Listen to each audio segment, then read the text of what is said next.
नमस्कार. सातारावाच्या बातमीपत्रात मी गुरुनाथ तुमचं मनापासून स्वागत करतो. पुणे बेंगळूर महामार्गावरती वन्यजीव कॉरिडॉर असलेल्या परिक्षेत्रामध्ये बिबट्याच्या अपघाती मृत्यूची अर्धशतकाकडे वाटचाल सुरू असल्याचं दुर्दैवी चित्र साताऱ्यात दिसून येत आहे.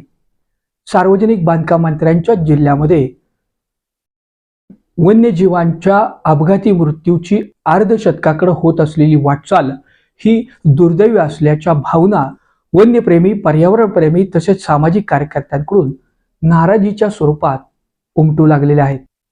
सार्वजनिक बांधकाम मंत्री नामदार शिवेंद्रसिंहराजे भोसले यांनी या वन्यजीवांच्या कॉरिडॉरमध्ये बायपास तयार करावा, जेणेकरून भविष्यात या होत असलेल्या अर्धशतकी वाटचालीला अंकुश बसेल, अशी जनभावना आता वन्यप्रेमी तसेच पर्यावरणप्रेमींमध्ये मागणी स्वरूपात जोर धरू लागली आहे.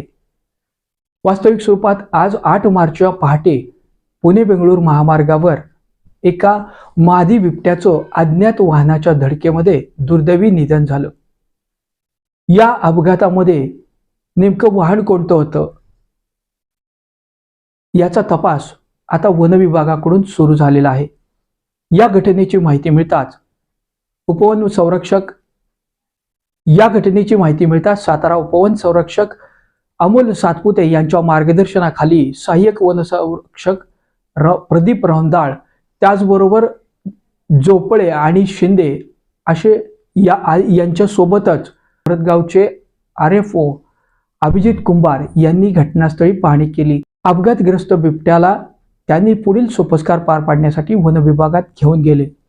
त्याचं शवविच्छेदन पूर्ण झाल्यानंतर वाहनाच्या धडकेत बिबट्याचा मृत्यू झाल्याचं निष्पन्न झालेलं आहे. वास्तविक स्वरूपात सातारा शहरातील खिंडवाडी किंवा पुणे बेंगळूर महामार्गावर वन्यजीवांच्या असलेल्या कॉरिडॉरमध्ये अर्धशतकाकडं ही वाटचाल सुरू असताना देखील सातारा जिल्हा प्रशासन नेमकं करतंय काय, असा यक्ष प्रश्न आज प्राणी मित्रांकडून उपस्थित केला जात आहे. सार्वजनिक बांधकाम मंत्र्यांच्या जिल्ह्यामध्ये ही वाटचाल 100कडे जाईल का, असा देखील प्रश्न या निमित्तानं उपस्थित झालेला आहे. वास्तविक स्वरूपात मानवाचं वन्यजीवांच्या अधिवासावर होत असलेलं अतिक्रमण याचाच परिणाम म्हणून भक्ष्याच्या शोधामध्ये वन्य प्राणी हे नागरी वस्तीकडे येत आहेत.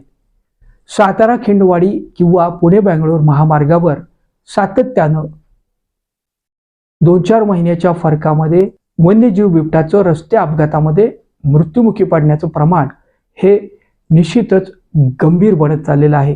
या संदर्भात वन विभागाच्या माध्यमातून कागदी घोडं नाचवण्याउपर काहीच होत नसल्याचं देखील दुर्दैवी चित्र आहे.